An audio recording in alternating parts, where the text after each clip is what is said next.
من الشيطان الرجيم بسم الله الرحمن الرحيم الحمد لله رب العالمين الصلاة والسلام على أشرف الأنبياء والمرسلين وعلى آله وأصحابه ومن تبعهم بإحسان إلى يوم الدين أما بعد. கண்ணியத்துக்குரிய இஸ்லாமிய சகோதரிகளே, தாய்மார்களே, அனைவருக்கும் அஸ்ஸலாமு அலைக்கும் வரஹ்மத்துல்லாஹி வபரகாத்துஹு.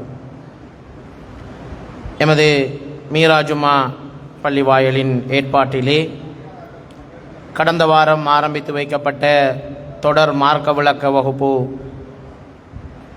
தொடரிலே கடந்த வாரம் நாங்கள் தொழுகை ஒரு உயிரோட்டமான முறையில் நிறைவேற்றப்பட வேண்டும் என்கின்ற விடயம் தொடர்பில் கலந்துரையாடி இருந்தோம். அது சம்பந்தமான கையேடு ஒன்றினையும் உங்களுக்கு தந்திருந்தோம். எனவே கடந்த வாரம் வருகை தந்தவர்கள் அந்த கையேட்டினையும் திரும்பவும் பெற்றுக்கொள்ள வேண்டாம். கடந்த வாரம் வருகை தரவில்லை, இப்போதுதான் வருகை தந்தவர்கள் அதனை பெற்றுக்கொள்ளுமாறு கேட்டுக்கொள்கின்றோம். அத்தோடு கடந்த அமர்விலே நாங்கள் பார்த்த விடயம், தொழுகை என்பது ஒரு முஸ்லிமுக்கு கண்குளிர்ச்சியான ஒரு அம்சம்.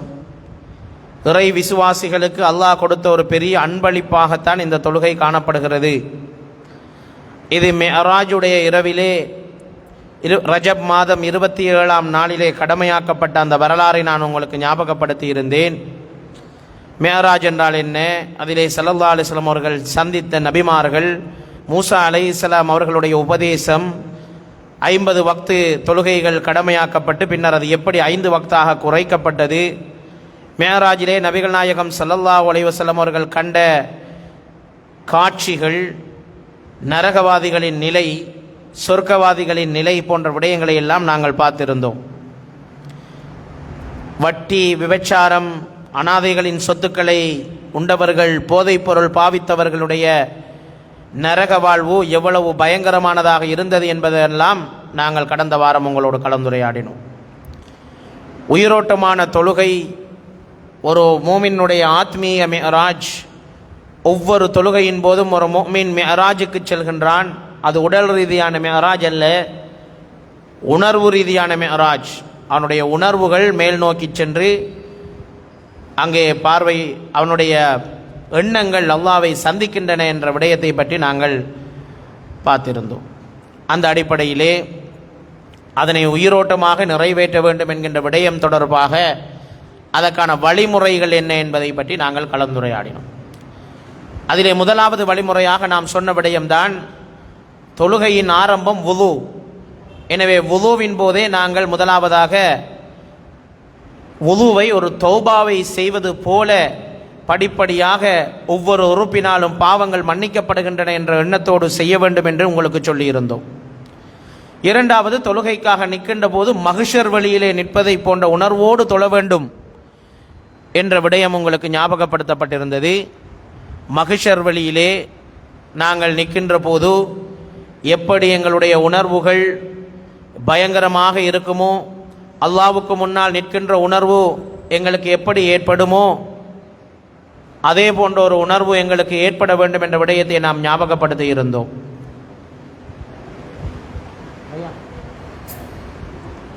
அதே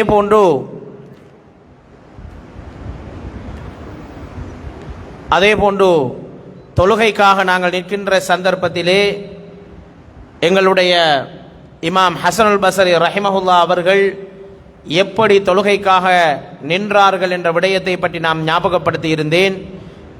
அவர்கள் தான் ஒரு மறுமை மஹ்ஷர் வழியிலே நிற்பதாகவும், சிராத்தல் முஸ்தகீம் பாலத்துக்கு மேலே தான் நின்று கொண்டு தொழுவது போலவும், அதே போன்று தன்னுடைய முசல்லாவுக்கு முன்னால் சுவர்க்கம் இருப்பதாகவும் பின்னால் நரகம் இருப்பதாகவும், 2 ஓரங்களிலும் வானவர்கள் நிற்பதாகவும், மேலே அல்லாஹ் தன்னை பார்த்து கொண்டு இருப்பதாகவும் அவர்கள் உணர்ந்து கொண்டு தொழுதார்கள் என்பதை நாங்கள் பார்க்கின்றோம். அந்த அடிப்படையிலே மூன்றாவதாக நாங்கள் சொன்னோம் சூரத்துல் ஃபாத்திஹா. சூரத்துல் ஃபாத்திஹா ஒரு பிரார்த்தனையாக இருக்கிறது. இஹ்தினஸ் ஸிராத்தல் முஸ்தகீம், யா அல்லாஹ் எனக்கு நீ நேர்வழி காட்டுவாயாக என்று கேட்கின்ற அந்த துஆவை பொருள் விளங்கி நாங்கள் ஓத வேண்டும். அதனால் தான் நாங்கள் தொழுகையின் இறுதியிலே ஆமீன் என்று சொல்கிறோம் என்று நாங்கள் சொல்லியிருந்தோம். அல்லாஹு அக்பர் என்று நாங்கள் ஒவ்வொரு அசைவின் போதும் சொல்லுகின்ற போது, தொழுகையின் ஒவ்வொரு நிலையிலும் இந்த வசனத்தை சொல்லுகின்ற போது, அல்லாஹ் தான் மிகப்பெரியவன், எனக்கு எந்த விதமான பெருமையும் கிடையாது, நான் மிக அற்பமான ஒரு படைப்பு, அல்லாஹ் தான் மிக மிக பெரியவன். எனவே என்னுடைய வியாபாரத்தை விட, குடும்பத்தை விட, என்னுடைய பிள்ளைகளை விட, என்னுடைய அனைத்து விவகாரங்களையும் விட அல்லாஹ் மிக பெரியவன் என்ற உணர்வோடு தான் தொழுகைக்குள் நுழைய வேண்டும் என்ற விடயத்தை நாம் ஞாபகப்படுத்தி இருந்தோம். இந்த மனோநிலையோடு தொழுகைக்குள் நாங்கள் நுழைய வேண்டும் என்று நாங்கள் சொல்லியிருந்தோம். அதே போன்றுதான் ருக்கு சுஜூத் ஆகிய இரண்டு நிலைகளும் மிக முக்கியமானது என்று நாம் சொன்னோம்.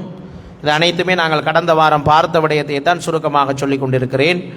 ருக்கு செய்கின்ற போது குனிந்த நிலையில் அல்லாஹ்வுக்கு முன்னால் பணிந்து நிற்கிறேன் என்ற உணர்வை காட்டுவதற்காக நாங்கள் நிற்கின்றோம். அதே போன்று சுஜூது செய்கின்ற போது எப்படி ஒரு மனிதன், எங்களுடைய மார்க்கத்தில் அது அனுமதிக்கப்படவில்லை, இக்கட்டான நிலையில் மற்றொரு மனிதனின் காலில் விழுந்து கெஞ்சுவானோ, அதே போன்று அல்லாஹ்வுக்கு முன்னால் விழுந்து கெஞ்சுகின்ற ஒரு நிலையாகத்தான் சுஜூதுடைய நிலை இருக்கிறது. அல்லாஹ்வுக்கு நான் அடிமைப்பட்டிருக்கிறேன் என்ற உணர்வை தருகின்ற வகையில் அந்த சுஜூத் இருக்கிறது என்ற செய்தியை நாங்கள் பார்த்தோம். இந்த விடயங்களை தான் நாங்கள் பார்த்திருந்தோம். அதனுடைய தொடர்ச்சியை இப்பொழுது நாங்கள் பார்க்க இருக்கிறோம். தொழுகையின் உயிரோட்டத்திலே மற்றொரு விடயம் இருக்கிறது, தொழுகைக்கு நேர காலத்தோடு தயாராகின்ற விடயம். தொழுகையின் நேரம் வருவதற்கு முன்பே அதற்கு தயாராகுபவருடைய தொழுகையில் உயிரோட்டம் அதிகமாக இருக்கும்.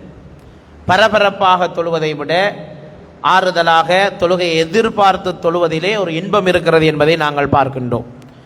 அல்லாஹ் தஆலா குர்ஆனிலே இத்தகைய மனிதர்களை பற்றி சொல்லுகின்ற போது 24வது அத்தியாயத்தின் 37வது வசனத்திலே அல்லாஹ் தஆலா சொல்கின்றான், வியாபாரமோ கொடுக்கல் வாங்கல்களோ அல்லாஹ்வின் சிந்தனையிலிருந்து தொழுகையை நிலைநாட்டுவதை விட்டும் ஜகாத் கொடுப்பதை விட்டும் அவர்களை தடுக்காது என்று அல்லாஹ் தஆலா சொல்கின்றான்.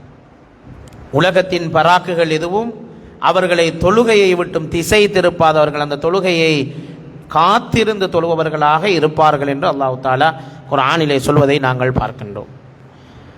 அது மாத்திரமல்ல, உங்களுக்கு தெரியும் அல்லாஹ் தஆலா எந்த நிழலுமே இல்லாத மறுமை நாளிலே சூரியன் நமது தலைக்கு மேலால் உச்சிக்கு கொண்டு வந்து நிறுத்தப்படுகின்ற அந்த சந்தர்ப்பத்திலே 7 சாரார்களுக்கு மாத்திரம் தன்னுடைய அரிசின் நிழலிலே நிழல் அளிப்பதாக நாங்கள் கேள்விப்பட்டிருக்கின்றோம். அதிலே ஒருவர் யார் தெரியுமா? அதிலே ஒருவர் ரஜுலுன்,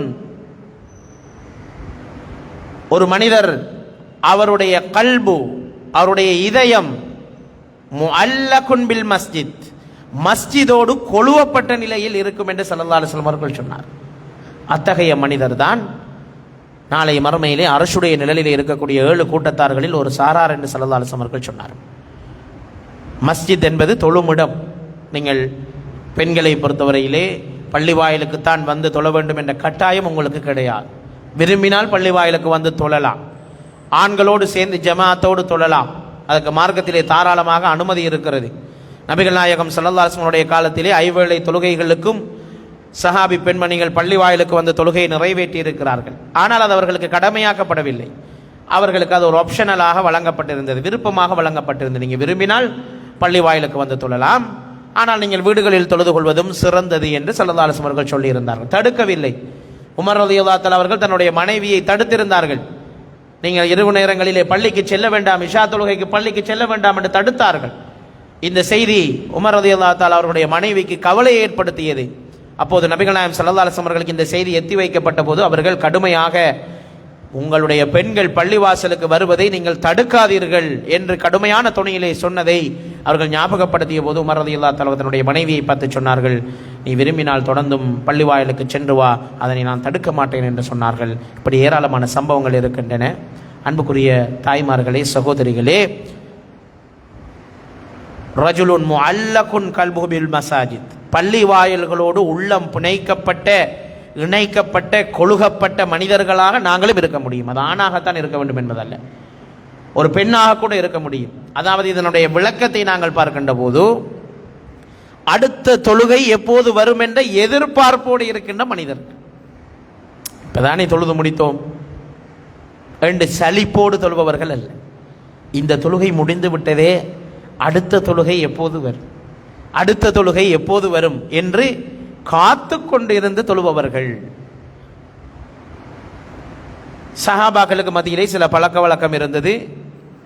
சிலர் ஒரு தொழுகைக்காக பள்ளிக்கு சென்றால் அடுத்த தொழுகை வரும் வரை பள்ளி வாயிலேயே தரித்திருந்து திகாஃபுடைய எண்ணத்தோடு அமர்ந்திருந்து அடுத்த தொழுகை வரைக்கும் காத்து கொண்டிருப்பார்கள். அப்படியும் சிலர் இருந்திருக்கிறார்கள். சில நேரம் நாங்கள் ஆக குறைந்தது மஹ்ரிபும் இஷாவும் அருகருகே தொழுகின்ற 2 தொழுகைகளாக இருக்கின்றன. அதிலாவது நாங்கள் இந்த பழக்கத்தை ஏற்படுத்திக் கொள்ள முடியும். மஹ்ரிபுக்கு செய்த வுதுவோடு காத்திருந்து இபாதத்துக்களில் ஈடுபட்டு கொண்டிருந்து இஷாவுடைய அதான் எப்போது வரும், மீண்டும் நான் அல்லாஹ்வை சந்திக்க வேண்டுமே என்ற ஆசையோடு ஆவலோடு அந்த இஷாவுடைய தொழுகையும் நிறைவேற்றிவிட்டால் அது இந்த முஅல்லகுன் கல்புஹு பில் மசாஜித், பள்ளிவாயலோடு தொழுமிடங்களோடு தொழுகையோடு உள்ளம் பிணைக்கப்பட்ட மனிதர்கள் என்ற பட்டியலில் நாங்களும் இணைவதற்கு ஒரு சந்தர்ப்பமாக அமைந்துவிடும். எனவே இது பெண்களுக்கு இல்லை என்று இல்லை, நாங்களும் எங்களுடைய உள்ளங்களை தொழுகையோடு பள்ளிவாயல்களோடு இணைத்துக் கொள்கின்ற போது இந்த பெரும் வாய்ப்பை நாங்களும் பெற்றுக்கொள்ளலாம் என்பது மிக முக்கியமான ஒரு விடயம் என்பதை நாங்கள் மறந்துவிடக்கூடாது.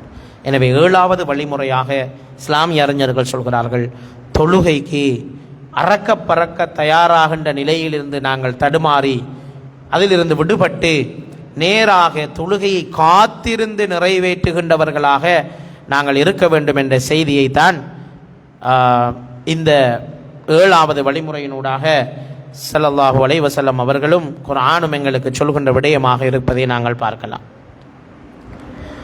8வது வழிமுறை உறுப்பமைந்த ஓதல், இருப்பமைந்த தொழுகை. நாங்கள் தொழுகையின் ஓதல்களை உறுப்பமைய ஓதுகின்ற போது, உணர்ந்து ஓதுகின்ற போது அந்த தொழுகையும் இருப்பமைந்த தொழுகையாக மாறிவிடும்.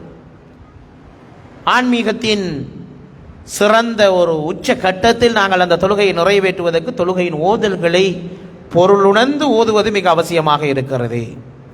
தொழுகை என்றால் என்ன? தொழுகை என்பது சில ஓதல்கள், சில அசைவுகள், அவற்றினுடைய தொகுப்பு தான் தொழுகை. நாங்கள் தொழுகின்ற போது சில ஓதல்களையும் அசைவுகளையும் கொண்டுதான் தொழுகிறோம். அவ்வாறு தொழுகின்ற இந்த சந்தர்ப்பத்தில் எங்களுடைய ஓதல்கள் உறுப்பமைந்ததாக அமைய வேண்டும் என்பதை நாம் ஞாபகப்படுத்திக் கொள்கின்றோம். தொழுகின்றவர் தொழுகையிலே ஓதுகின்ற ஒவ்வொரு சொல்லையும் பொருளுணர்ந்து ஓதி நிறைவாக உச்சரித்து ஒவ்வொரு அசைவையும் தனது இரட்சகனுக்கு செலுத்துகின்ற வணக்கமாக கருதி அவசரப்படாமல் நாங்கள் மிகவும் அமைதியான முறையிலே தொழுகையை நிறைவேற்றினால் அது உயிரோட்டமானதாக இருக்கும். அன்புக்குரியவர்களே, இந்த குர்ஆன் வசனத்தை பாருங்கள்.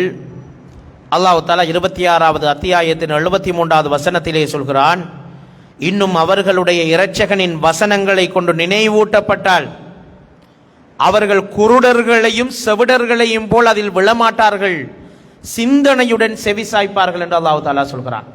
இப்போது எங்களுடைய நிலைமை என்ன என்பதை சிந்தித்து பார்ப்போம். எத்தனையோ குர்ஆன் வசனங்களை செவிமடுக்கிறோமே, தொழுகையில் அல்லாஹ்வுடைய வசனங்களை ஓதுகிறோமே, ஆனால் எங்களுடைய நிலை என்ன? குருடர்கள் செவிடர்களுடைய நிலை. எப்படி ஒரு செவிடருக்கு ஒரு விடயத்தை சொன்னாலும் பிரயோசனம் இல்லையோ, அது அவருக்கு கேட்காததால் அவருக்கு பிரயோசனம் இல்லை. ஆனால் எங்களுடைய நிலை கேட்டும் பிரயோசனம் இல்லை. ஏன்? எங்களுக்கு அதனுடைய அர்த்தம் புரிவதில்லை. தொழுகையினுடைய மொழி அரபு என்பதால் அரபிலே நாங்கள் அதனை ஓதுகிறோம். சுப்ஹான ரப்பியல் அலா வ பிஹம்திஹி அல்லது சுப்ஹான ரப்பியல் அலா என்று நாங்கள் ஓதுகிறோம் என்றால், அப்படி என்றால் என்ன என்பதை புரியாமல் ஓதுவதால் அந்த ருக்கூவிலே என்ன அர்த்தம் வந்து விட போகிறது? ரப்பனா லக்கல் ஹம்து மினஸ் ஸமாவாத் வ மினல் அர்த் வ மின மா ஷிஅத மின் ஷைஇன் பஅதன் ஓதுகிறோம். ஆனால் அதனுடைய அர்த்தம் என்ன என்று தெரியாமல் அவசர அவசரமாக அதனை ஓதிக்கொண்டு சுஜூதுக்கு போனால் அந்த இஅ்திதாலில் எப்படி ஒரு உயிரோட்டம் வரப்போகிறது? உண்மையில் அத்தஹியாத் ஓதுகிறோம். அத்தஹியாத் எவ்வளவு உயிரோட்டமான ஒரு விஷயம் தெரியுமா? ஆனால் நாங்கள் எத்தனை பேர் அதனை உயிரோட்டமாக ஓதுகிறோம்? இப்பொழுது அசர் தொழுகையை தொழுதோம், அதை எடுத்து பார்ப்போம். அதிலே நீங்கள் அல்லாஹ்வோடு உரையாடினீர்கள். ஆனால் உண்மையில் அத்தஹியாத்தை ஓதுகின்ற போது நான் அல்லாஹ்வோடு கதைக்கிறேன் என்ற உணர்வோடு அதனை ஓதினோமா? நீங்கள் அத்தஹியாத்தை இப்பொழுது ஓதினீர்கள், தொழுதீர்கள். அந்த தொழுகையிலே நீங்கள் ரசூலுல்லாஹி ஸல்லல்லாஹு அலைஹி வஸல்லம் அவர்களுக்கு சலாம் சொன்னீர்கள், நேரடியாக நீங்களே சலாம் சொன்னீர்கள். ஆனால் ரசூலுல்லாஹி உங்களுடைய மனதில் நினைத்தீர்களா? சிந்தித்து பார்ப்போம். எங்களுடைய தொழுகையில் இப்போது நாங்கள் அசர் தொழுதோம், தொழுகின்ற போது அத்தஹியாத் ஓதினோம்.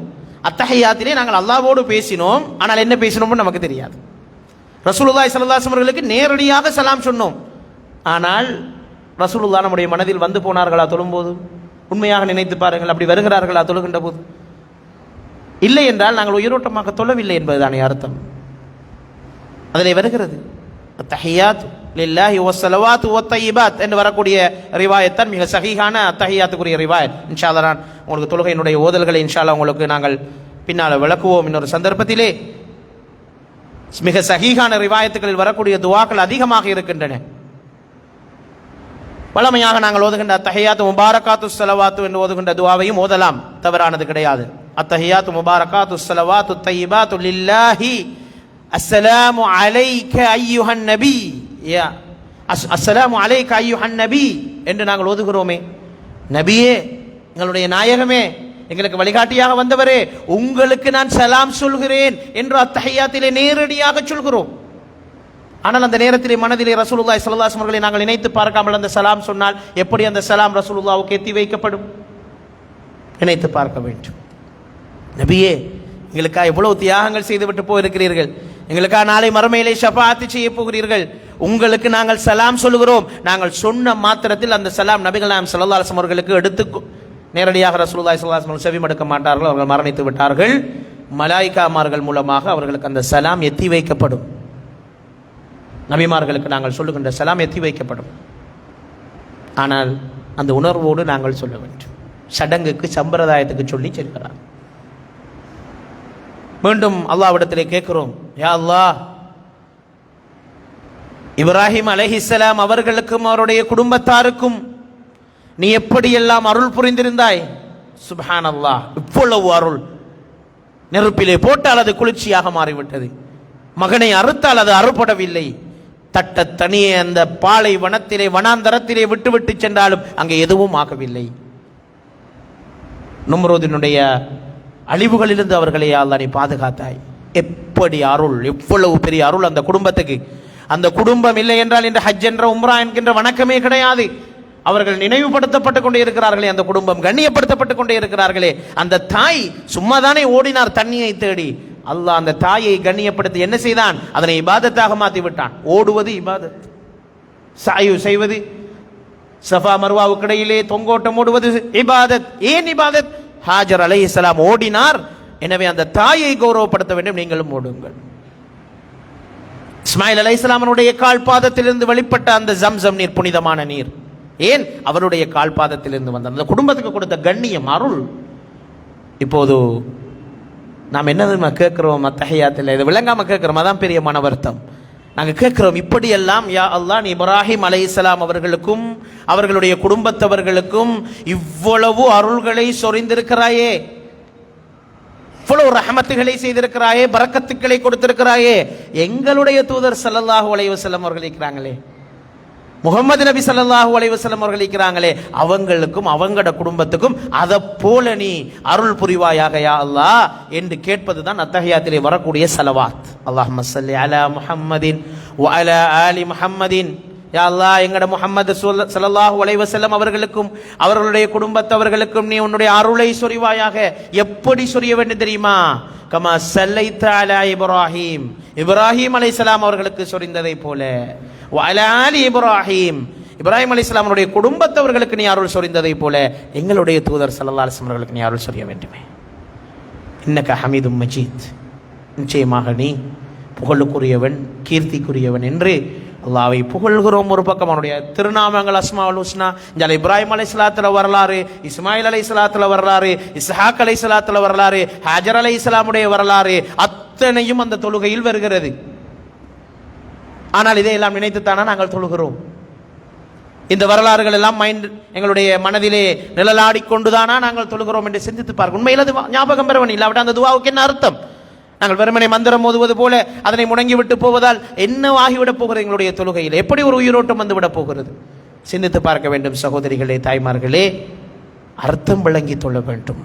மீண்டும் அதே துவா, அல்லாஹும்ம பாரிக் அலா முஹம்மத் ஸல்லி அலா முஹம்மத், அருள் புரிவாயாக, பாரிக் அலா முஹம்மத், பரக்கத் செய்வாயாக. அதேதான் மீண்டும் கேட்கிறோம். இப்ராஹிம் அலைஹிஸ்ஸலாத்துக்கு மற குடும்பத்துக்கு நீ எப்படி பரக்கத் செய்தாயோ அப்படி எங்கட தூதர் ரசூலுல்லாஹி ஸல்லல்லாஹு அலைஹி வஸல்லம் அவர்களுக்கும் அவருடைய குடும்பத்தவர்களுக்கும் யா அல்லாஹ் நீ பரக்கத் செய்வாயாக என்று கேட்கிறோமே. எவ்வளவு அருமையான ஒரு துவாவை எந்த சலனமும் இல்லாமல் அத்தையாதுல முபாரகாத்து ஸலவாத்தை பாதல் ஓதிக்கொண்டே விட்டால் அதில் என்ன உயிரோட்டம் எப்படி வரும் என்பதை நாங்கள் சிந்தித்து பார்க்க வேண்டும். இதை உணர்ந்து ஒவ்வொரு சொல்லுக்கு பின்னாலேயும் ஒரு வரலாறு, ஒரு சிறப்பு இதற்கு பின்னால் இருக்கிறது. உதாரணத்துக்கு நான் அத்தஹியாத்தை சொல்றேன். இப்படி எல்லா ஓதல்லையும் இருக்குது. வஜ்ஜஹத்து ஓதுகிறோம், அது குர்ஆன் வசனம். நாங்கள் ஓதுகின்ற வஜ்ஜஹத்து குர்ஆனிலே வரக்கூடிய ஒரு வசனம், அதைத்தான் ஓதுகிறோம். ரசூலுல்லாஹி ஸல்லல்லாஹு அலைஹி வஸல்லம் அவர்கள் இந்த வஜ்ஜஹத்தை தொடர்ந்து ஓதவில்லை. நாங்கள் ஓதுகின்ற வஜ்ஜஹத்தை வேறு துஆக்களைத்தான் அதிகம் ஓதியிருக்கிறார்கள். அல்லாஹும்ம பாயித் பைனி என்று வரக்கூடிய ஒரு துவாவை தான் ஸல்லல்லாஹு அலைஹி வஸல்லம் அவர்கள் அதிகமாக தொழுகையின் ஆரம்பத்திலே ஓதி இருக்கிறார்கள். வஜ்ஜஹத்தையும் ஓதலாம், தவறு கிடையாது. ஆனால் வஜ்ஜஹத்தை எப்படி ஓதுகிறோம்? வஜ்ஜஹத் என்பது ஏகத்துவத்தின் உச்சகட்ட பிரகடனம், தௌஹீதினுடைய உச்சகட்ட பிரகடனம் தான் வஜ்ஜஹத். ஷிர்கு, குஃபுர், நிஃபாக், பித்அத்துகளுக்கு அப்பால் ஒரு மனிதன் மொழிகின்ற அருமையான ஒரு வாசகம் தான் வஜ்ஜஹத். ஆனால் அதனை விளங்காமல் ஓதுகின்றோம். வஜ்ஜஹத் வஜ்ஹிய லில்லதி, வஜ்ஜஹத் என்னுடைய முகத்தை திருப்பி விட்டேன். இதான் நாங்கள் சொல்ற வசனம். நாங்கள் அங்கெல்லாம் பார்த்துட்டு நிற்கும். தொழுகைக்கு முதல் எங்கேயெல்லாம் நம்முடைய பார்வை இருந்தது, இப்பொழுது நம்முடைய பார்வை எங்கே வந்து விட்டது? சுஜூது செய்கின்ற இடத்தை நோக்கி நம்முடைய பார்வை வந்து விட்டது. இப்போது சொல்கிறோம் வஜ்ஜஹத், யா அல்லாஹ் என்னுடைய பார்வையை திருப்பி விட்டேன். வஜ்ஹி என்னுடைய முகத்தை திருப்பி விட்டேன். யாரை நோக்கி திருப்பி விட்டேன் தெரியுமா? அல்லதி ஃபதரஸ் ஸமாவாதி வல் அர்ல், இந்த வானங்கள், இந்த பிரம்மாண்டமான இந்த வானங்களை படைத்தானே, இந்த பூமியை படைத்தானே, அந்த ரப்புல் இஸ்ஸத் ஆலமீனை நோக்கி நான் என்னுடைய முகத்தை திருப்பி விட்டேன் என்று முதலாவது வாசகமே அல்லாஹ்வோடு நெருங்குகின்ற வாசகம்.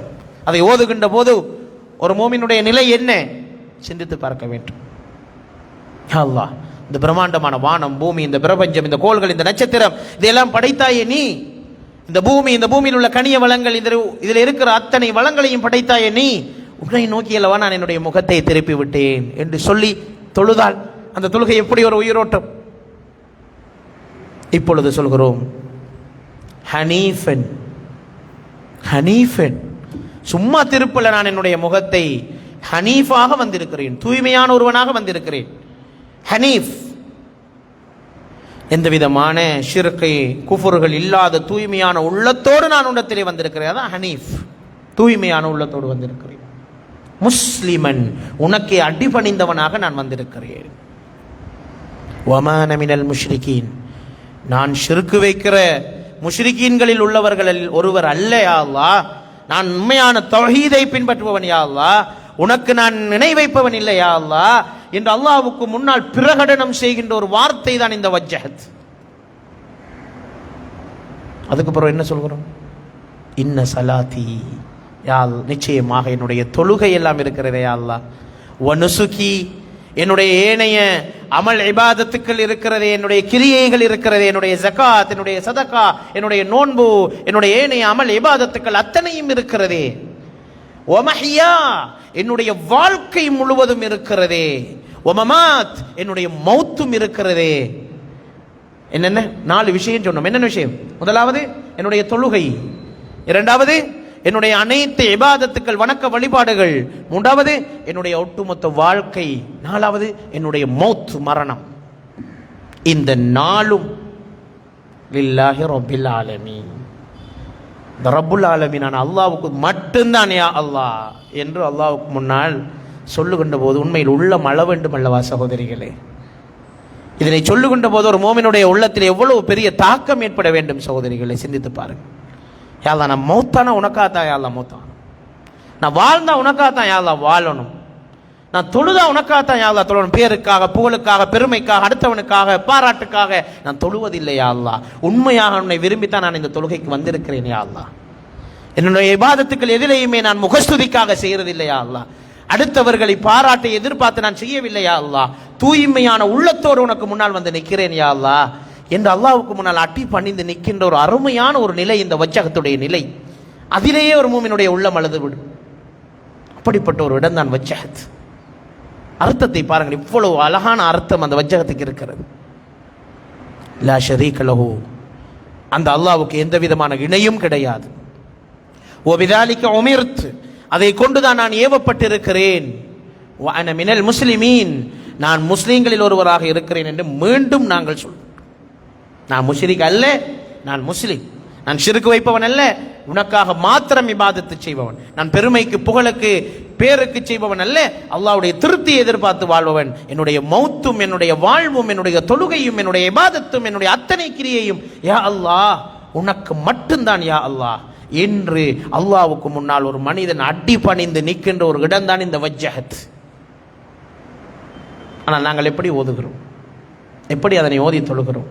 இதனால் தான் எங்களுடைய தொழுகைக்கும் சஹாபாக்கள் ரசூலுல்லாஹி ஸல்லல்லாஹு அலைஹி வஸல்லம் தொழுகைக்கும் இடையில் உள்ள வித்தியாசத்தை நாங்கள் பார்க்கின்ற போது எப்படி அவர்களுக்கு அழுகை வந்தது, ஏன் அவர்கள் அப்படி தேம்பி தேம்பி அழுதார்கள், ஏன் தொழுகை அவர்களுக்கு உயிரோட்டமாக இருந்தது, ஏன் அவர்களுக்கு தொழுகை கண்குளிர்ச்சியாக இருந்தது என்றால் இந்த உணர்வோடு யார் தொழுதாலும் அவருடைய தொழுகை அப்படித்தான் இருக்கு.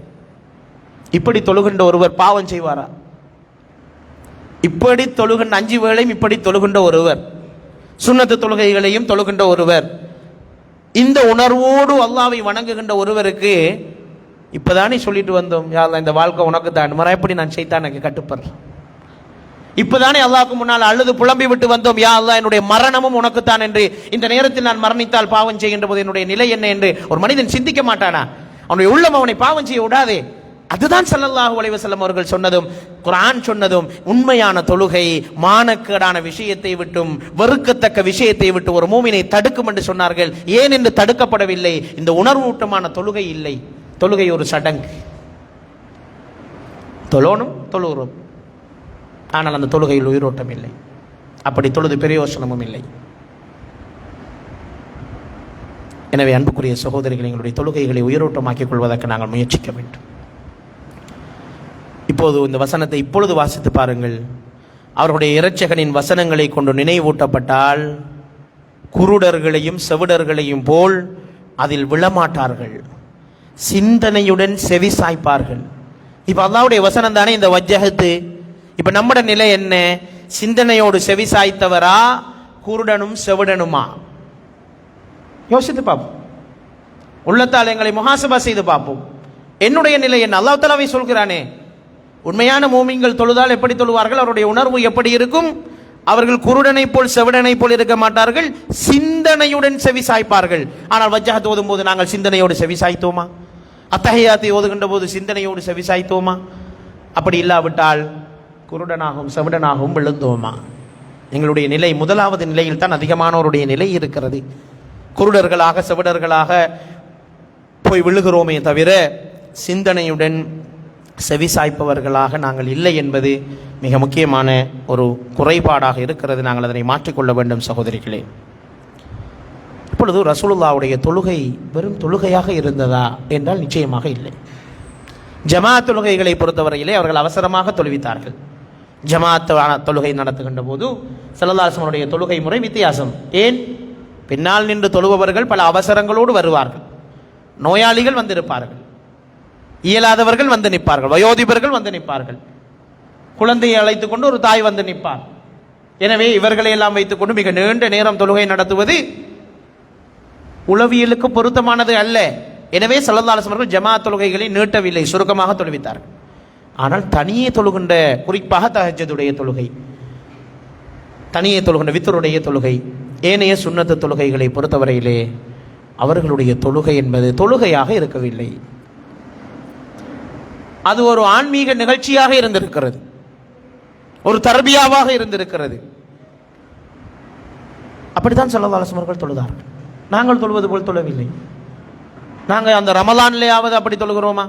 கியாமுல் லைலையாவது அப்படி தொழுகிறோமா? இல்லை. நான் வளமையாக இதை சொல்லி வருகிறேன். நான் பள்ளி வாயில்களை இமாம்களுக்கு இதனை வலியுறுத்தி வருகிறேன், காண்பவர்களுக்கு இந்த விஷயத்தை சொல்கிறேன். 30 ஜுஸுவை நீங்கள் தொழுகையில் ஓதி முடிக்க வேண்டும் என்று எந்த கட்டாயமும் கிடையாது. தராவி தொழுகையிலே அவசரமாக 30 ஜுசுவை ஓதி முடிக்க வேண்டும் என்று எந்த ஒரு ஹதீஸுமே கிடையாது. குர்ஆனிலே ஒரு கட்டளை கிடையாது, அப்படி எந்த தேவையும் கிடையாது. நோன்புக்குள்ள குர்ஆனை முழுமையாக ஓதி முடிக்கணும் என்று ஹதீஸ்கள் கிடையாது, நீங்கள் தேடி பார்க்கலாம். அப்படி இல்லை, குர்ஆன் ஓத வேண்டும் அதிகமாக. அது குர்ஆன் இறக்கப்பட்ட மாதம், ஒரு தடவை அல்ல பல தடவைகள் ஓதி முடிக்கலாம். ஆனால் தொழுகையிலே குர்ஆனை ஓதி முடிக்க வேண்டும் என்று எந்த ஒரு ஹதீஸும் கிடையாது. ஆனால் நாங்கள் தராவி தொழுகை என்ற பேரில் மீண்டும் ஒரு சடங்கை தான் செய்து கொண்டிருப்போம். அவசரமாக 20 ரக்காத்துக்களிலே கொஞ்சம் குர்ஆனை ஓதி தொழுது முடிப்பதைத்தான் நாங்கள் உயிரோட்டமான தொழுகையாக கருதி வந்திருக்கிறோம். உண்மையில் அப்படி இல்லை. 2 ரக்காத் தொழுங்கள், ரசூலுல்லாஹி ஸல்லல்லாஹு அலைஹி வஸல்லம் அவர்கள் தொழுத மாதிரி தொழுங்கள். அந்த தொழுகை ஏற்படுத்துகின்ற தாக்கம் பயங்கரமாக இருக்கு. அந்த தொழுகையுடைய தாக்கம் மிக பயங்கரமானதாக இருக்கு. அப்படி தொழ முடியும் என்றால் ஓகே. அல்லாஹ்வுடைய தூதர் ஸல்லல்லாஹு அலைஹி வஸல்லம் தொழுகை எப்படி இருந்தது? அவர்கள் குர்ஆனை ஓதி கொண்டு போவார்கள் நீண்ட நேரம். அதில் எங்கே எல்லாம் ஷைத்தானை பற்றி வருகிறதோ அங்கெல்லாம் ஓதுவதை நிறுத்திவிட்டு அஊது பில்லாஹி மினஷ் ஷைத்தானிர் ரஜீம், அஊது பில்லாஹி மினஷ் ஷைத்தானிர் ரஜீம், அஊது பில்லாஹி மினஷ் ஷைத்தானிர் ரஜீம் என்று ஷைத்தானை விரட்டிக் கொண்டே இருப்பார்கள் தொழும்போது. இப்படித்தான் ரசூலுல்லாஹி ஸல்லல்லாஹு அலைஹி வஸல்லம் அவர்கள் தொழுதார்கள். குர்ஆனை ஓதிக்கொண்டு வந்தார்கள், தொடர்ந்து ஓதவில்லை. எங்கேயாவது ஒரு இடத்தை ஷைத்தானை பற்றி வருகிறதா, அல்லாஹ்விடத்திலே பாதுகாவல் தேட வேண்டிய அம்சங்களை பற்றி பேசப்படுகிறதா குர்ஆனிலே, தொழுகையை நிறுத்தி விடுவார்கள். அதாவது ஓதலை நிறுத்தி உடனே துஆவிலே ஈடுபட வருவார்கள். அஊது பில்லாஹி மினஷ் ஷைத்தானிர் ரஜீம், ஷைத்தானின் தீங்கை விட்டு ஓதக்கூடிய பிரார்த்தனைகள், அதிகமான பிரார்த்தனைகளை ஓதத் தொடங்கி விடுவார்கள். அது மாத்திரமல்ல, இன்னும் இருக்கிறது. அல்லாஹ் யஊது பிக மின் ஹமஸாத்தி ஷைத்தான், ஷைத்தானுடைய அந்த உட்பூசல்கள், அவனுடைய அந்த அழகாக்கி எங்களுக்கு காட்டுகின்ற அந்த விடயங்கள், அவனுடைய ஊசலாட்டங்கள், மின் ஷர்ரில் வஸ்வாசில் ஹன்னாஸ் என்று வரக்கூடிய அந்த விடயங்களை எல்லாம் உள்ளடக்கி ஸல்லல்லாஹு அலைஹி வஸல்லம் அவர்கள் இஸ்திஆதா தேட ஆரம்பித்து விடுவார்கள், அவுது சொல்ல ஆரம்பித்து விடுவார்கள். இது ரசூலுல்லாஹி ஸல்லல்லாஹு அலைஹி வஸல்லம் ஒரு பழக்கமாக இருக்கிறது. எங்கெல்லாம் அல்லாஹ்வுடைய வல்லமைகளை பற்றிய வசனங்கள் வந்து விடுகிறதோ, வானத்தை படைத்தது, பூமியை படைத்தது, மனிதனை படைத்தது, இது பற்றிய வசனங்கள் எல்லாம் வருகின்ற போது ஓதலை நிறுத்தி விடுவார்கள், தஸ்பீஹ் செய்ய ஆரம்பித்து விடுவார்கள். சுப்ஹானல்லாஹ் சுப்ஹானல்லாஹ் சுப்ஹான். இங்கே தொழுகையிலே நிலையிலே இப்படித்தான் ரசூலுல்லாஹ்வுடைய தொழுகை இருந்தது தனியே தொழுகின்ற போது. ஆனால் நாங்கள் தொழுகின்ற தொழுகை வெறும் அல்ஹம்து, ஒரு அவசரமான ஒரு ஓதல், ருக்கு சுஜூது படபடன்னு தொழ வேண்டும், சலாம் கொடுக்க வேண்டும், தொழுது முடித்து விட்டோம். என்ன 30 நாளும் தராவிய தொழுது. என்ன மாற்றம் உள்ளத்தில் இந்த தராவியா? ஒன்றும் இல்லை. ரசூலுல்லாஹி ஸல்லல்லாஹு அலைஹி வஸல்லம் தொழுத தொழுகை போன்ற ஒரு நாளைக்கு 2 ரக்காத் தொழுதா போதும். 20 தொழ முடியும் என்றால் தொழுவோம், ஒரு பிரச்சனையும் இல்லை. 11 தொழ முடியுமா? தொழுவோம், ஒரு பிரச்சனையும் இல்லை. ஆனால் 2 தொழுதாலே போதும், அது உள்ளத்தில் ஏற்படுத்துகின்ற தாக்கத்து. ஜமாத் தொழுகையிலே நாங்கள் சத்தமிட்டு ஆமீன் சொல்லுகின்றோம். ஏன்? அதை பொருள் உணர்ந்து தொழுகின்ற போதுதான் அதனை உண்மையான ஆமீன், அது துவா. அதனால் தான் நாங்கள் சத்தமிட்டு ஆமீன் சொல்லுகிறோம் என்பதை நாங்கள் பார்க்கின்றோம். இமாம் ஆமீன் கூறினால் நீங்களும் ஆமீன் கூறுங்கள், ஏனெனில் மலக்குகளும் ஆமீன் கூறுகின்றார்கள். ஆமீன் யாருடைய ஆமீன் மலக்குமார்களுடைய ஆமீனுடன் சரியாக பொருந்தி விடுகிறதோ அவர் முன்னர் செய்த சகல பாவங்களும் மன்னிக்கப்படுகின்றன என்று சொல்லக்கூடிய ஹதீஸ் புகாரியிலே வந்திருக்கிறது. ஜமாத்தா தொழுவதில் உள்ள ஒரு சிறப்பு தான் இது. ஜமாத்தா தொழுகின்ற போது இமாமோடு சேர்ந்து நாங்களும் ஆமீன் சொல்லிவிட்டால் அந்த ஆமீன் மலக்குமார்களும் ஆமீன் சொல்கின்ற நேரம் இந்த 3 ஆமீனும் ஒன்று சேருகின்ற போது அல்லாஹ் பாவங்களை எல்லாம் மன்னித்து விடுகிறார். ஒரு தௌபா. அந்த உயிரோட்டமான தொழுகைக்கு அல்லாஹ் கொடுத்த கிஃப்ட். அவடத்தை அவருடைய பாவங்களை எல்லாம் அல்லாஹ் தஆலா மன்னித்து விடுவதாக ஸல்லல்லாஹு அலைஹி வஸல்லம் சொன்ன ஹதீஸ் புகாரியிலே பதிவாயிருக்கிறதை நாங்கள் பார்க்கின்றோம். இமாம் சமி அல்லாஹு லிமன் ஹமிதா என்று சொல்கிறார், அல்லது நாங்கள் தனியே தொழுகின்ற போது சமி அல்லாஹு லிமன் ஹமிதா என்று சொல்லுகிறோம். என்ன அதனுடைய அர்த்தம்? சமிஅ என்றால் செவிமடுத்தான். சமி அல்லாஹ், அல்லாஹ் செவிமடுத்தான். லிமன் ஹமிதஹு, யாரெல்லாம் அல்லாஹ்வை புகழ்கின்றார்களோ அவர்களை எல்லாம் அல்லாஹ் செவிமடுத்துக் கொண்டுதான் இருக்கிறான் என்று சொல்கிறோம். சமி அல்லாஹு லிமன் ஹமிதா எழும்பும்போது என்ன சொல்கிறோம்? யாரெல்லாம் அல்லாஹ்வை புகழ்கிறாங்களோ அந்த புகழ் அல்லாஹ் தஆலா கேட்காமைக்கானா? கேட்டுக்கொண்டிருக்கிறான், செவிமடுத்துக் கொண்டிருக்கிறான், அவதானித்துக் கொண்டிருக்கிறான், பார்த்து கொண்டிருக்கிறான் என்று சொன்ன உடனே அடுத்த ஆக்ஷன் என்ன பாருங்க. தொழுகை அது எவ்வளவு அழகான ஒரு கனெக்ஷன். தொழுகையில் ஒவ்வொரு ஓதலுக்கு பின்னாலும் இவ்வளவு பெரிய தொடர்பு இருக்குன்னு பாருங்க. சமி அல்லாஹு லிமன் ஹமீதா, யார் அல்லாஹ்வை புகழ்ந்தாரோ அவரை அல்லாஹ் செவிமடுத்தான். இமாம் சொல்லிட்டாரே, இப்போ உடனே நான் என்ன செய்யணும்? ஒரு மூமினா அல்லாஹ்வை உடனே புகழணும். ரப்பனா லக்கல் ஹம்து, எங்களுடைய இரட்சகனே உனக்கு தான் எல்லா புகழும். நான் புகழ்ந்துட்டேன், நீ கேட்டுட்டிருக்கிறியே, இப்பதானே ஞாபகப்படுத்தப்பட்டது. நீ எங்களை செவிமடுத்துக் கொண்டிருக்கிறாய். யாரெல்லாம் உன்னை புகழ்கிறார்களோ அவர்களுடைய புகழ்ச்சியை நீ கேட்டுக்கொண்டிருக்கிறாய் என்று சொல்லப்பட்டதே. சமியல்லாஹு லிமன் ஹமிதா என்று சொன்னோமே. எனவே உடனே உன்னை புகழ்ந்துறோம். யா அல்லாஹ் ரப்பனா லக்கல் ஹம்து. அதுக்கு பதில் தான் இது. வலல்லாலினுக்கு பதில் தான் ஆமீன். அந்த வலல்லாலின் வரைக்கும் நாங்கள் ஓதின விஷயத்துக்கு பதில் தான் இந்த ஆமீன். ஆனா விளங்காம சொல்றோம். ரப்பனா லக்கல் ஹம்து என்று சொன்னதுக்கு பதில் தான் சமியல்லாஹு லிமன் ஹமிதா. பாருங்க, ஒரு உரையாடல், அது ஒரு உரையாடலாக போய் கொண்டிருக்கிறது தொழுகை. யா அல்லாஹ் உன்னை நான் புகழ்ந்துட்டேனே, எங்களுடைய ரப்பே, ரப்பனா எங்களுடைய ரப்பே, எங்களுடைய இரட்சகனே, லக்கல் ஹம்து உனக்கு தான் எல்லா புகழும் என்று நாங்கள் புகழ்ந்துட்டோம். நீ என்னை செவிமடுத்துட்டிருக்கிறியே, நாங்கள் புகழ்றதை கேட்டுட்டிருக்கிறியே, ஸோ புகழ்ந்துட்டோம் என்று நாங்கள் சொல்றோம். எப்படி புகழ்? மில்லா சமாவாத் ஒமில்லல் அருள் மா ஷஅத மின் ஷைஇன் பஅத். வானம் நிறைந்த புகழ், பூமி நிறைந்த புகழ், நீ இதற்கு பிறகு படைக்க நாடி இருக்கிற அத்தனையும் நிறைந்த புகழ். எப்படி புகழ்? எப்படி அல்லாஹ்வை புகழ்கிறோம் பாருங்கள். அல்லாஹ் வானங்கள் நிறைந்த புகழ். நமக்கு தெரிஞ்ச நம்ம கண்ணுக்கு விளங்குறது அவ்வளவுதான். வானங்கள், பூமி, இதுக்கு அங்கால எங்களை கண்ணால பார்க்க முடியாது. வானங்கள் நிறைந்த புகழ், இந்த பூமிகள் நிறைந்த புகழ். இதோட நிப்பாட்டல, இன்னும் சொல்றோம், யா அல்லாஹ் இதுக்கு மேலே நீ என்னென்னலாம் படைக்க நாடி இருக்கிறையோ அதெல்லாம் நிறைந்த புகழ். அதான் கடைசியா நாங்க சொல்றது. ரப்பனா லக்கல் ஹம்த் மில்லஸ் ஸமாவாத் வமில்லல் அர்த் வமில்ல மா ஷிஅத மின் ஷைஇன் பஅத். இதற்கு பிறகு நீ படைக்க நாடி இருக்கிறியே அந்த அத்தனை அம்சங்களும் நிறைந்த புகழும் உனக்கு தான் யா அல்லாஹ்னு நான் புகழ்கிறேன். நீ செவிமடுத்து கொண்டிருக்கிறியே, நான் புகழத்தானே வேணும் இப்ப என்று புகழ்வதுதான் அந்த சமியல்லாஹு லிமன் ஹமிதா. பாருங்கள், அதில் எவ்வளவு ஒரு உயிரோட்டம் இருக்கிறது, ஒரு உரையாடல் போல போகிறதை நாங்கள் பார்க்கிறோம். அடுத்தது மிக முக்கியமான இன்னும் ஒரு விடயம்தான், ஓதல்களை தனித்தனி வசனமாக ஓத வேண்டும். சில இமாம்கள் கூட இந்த விடயத்தில் தவறு விடுகின்றார்கள். இப்போ ஓதுகின்ற போது அல்ஹம்துலில்லாஹி ரப்பில் ஆலமீன் الرحمن الرحيم مالك يوم الدين إياك نعبد وإياك نستعين اهدنا الصراط المستقيم என்னொரு மூச்சில ஓதலாம். இது தஜ்வீத் முறைப்படி கூடுமானால் கூடும். அப்படி குர்ஆனை ஓதுவதற்கு ஆகமாக்கப்பட்டிருக்கிறது. ஆனால் தொழுகையில் ஓதக்கூடாது. தொழுகையில் அப்படி ஓதுவதை தவிர்த்து கொள்ள வேண்டும். ஒவ்வொரு வசனமாக ஓத வேண்டும். ஏன் தெரியுமா? ஒவ்வொரு வசனத்தையும் நாம் ஓதுகின்ற போது அதற்கு பின்னால் அல்லாஹ் நம்மளோடு பேசிக் கொண்டிருக்கிறதாக ஸல்லல்லாஹு அலைஹி வஸல்லம் அவர்கள் சொன்னார். அந்த பேச்சுக்கு டைம் கொடுக்க வேண்டும். அதனை உள்ளத்தால் செவிமடுக்க வேண்டும். காதுல கேட்காது அல்லாஹ் பேசுறது. ஆனால் பேசுவான் என்ன என்று ரசூலுல்லாஹ் சொல்லி தந்து தான் நினைக்கிறாங்க. அதை உள்ளத்தால் உணர வேண்டும். அதனால் தான் ஓதலை தனித்தனி வசனமாக ஓத வேண்டும். அல்ஹம்துலில்லாஹி ரப்பில் ஆலமீன் நிறுத்தம். இப்போது அல்லாஹ் பேசுவதை உணரணும். அதுக்கு பிறகு அதை உணர்ந்த பிறகுதான் அர் ரஹ்மானிர் ரஹீம் உணரணும். கொஞ்சம் பிரேக். அதுக்கு பிறகு மாலிகி யௌமித்தீன் என்று ஒவ்வொரு வசனமாக நிறுத்தி நிறுத்தி நீட்டி நீட்டி அழகாக ஓதி அல்லாஹ் எங்களோடு உரையாடுவதை செவிமடுத்து கொண்டு தொழுகின்ற தொழுகைதான் உயிரோட்டமான தொழுகையாக இருக்கும் என்பதை நாங்கள் பார்க்கின்றோம். அன்புக்குரியவர்களே, இந்த வசனத்தை விளங்குறதுக்கும் சிந்திக்கிறதுக்கும் அவ்வாறான ஒரு இடைவெளி அவசியமாக இருக்கிறது. நபிகள் நாயகம் ஸல்லல்லாஹு அலைஹி வஸல்லமுடைய ஓதல் அமைப்பு ஒவ்வொரு எழுத்தையும் தெளிவாக காட்டக்கூடியதாக இருந்த அவர் அவசரப்பட்டு ஓதியதே கிடையாது. ஒவ்வொரு எழுத்தையும் எண்ணி சொல்லலாம். ரசூலுல்லாஹ் எத்தனை எழுத்துக்களை ஓதினார்கள் என்று எண்ணலாம். அவ்வளவு ஒரு ஆறுதல், அவ்வளவு ஒரு அருமை, அவ்வளவு ஒரு மிகவும் ஒரு சிம்பிளான முறையிலே ஸல்லல்லாஹு அலைஹி வஸல்லம் ஓதல் அமைந்திருந்ததை நாங்கள் பார்க்கின்றோம். நபி ஸல்லல்லாஹு அலைஹி வஸல்லம் அவர்கள் ஒவ்வொரு ஆயத்தையும் நிறுத்தி நிறுத்தி தெளிவாக ஓதுவார்கள். இறைவனை துதிக்கின்ற வசனங்கள் வந்தால் இறைவனை தூய்மையை துதிப்பார்கள்.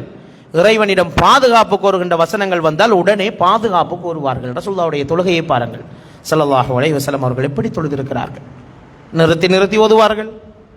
அல்லாஹ்வுடைய வல்லமை பற்றிய வசனங்கள் வந்தால், அல்லாஹ்வை துதிக்க வேண்டிய வசனங்கள் வந்தால் உடனே துதித்து விடுவார்கள். எத்தனையோ வசனங்கள் வரும், ஓதிட்டு போகும். நாங்கள் வளமையாக ஒரே சூரத்தை தானே ஓதி தொழுவது. அப்படி அல்ல, மாற்றி மாற்றி குர்ஆன் வசனங்களை ஓத வேண்டும்.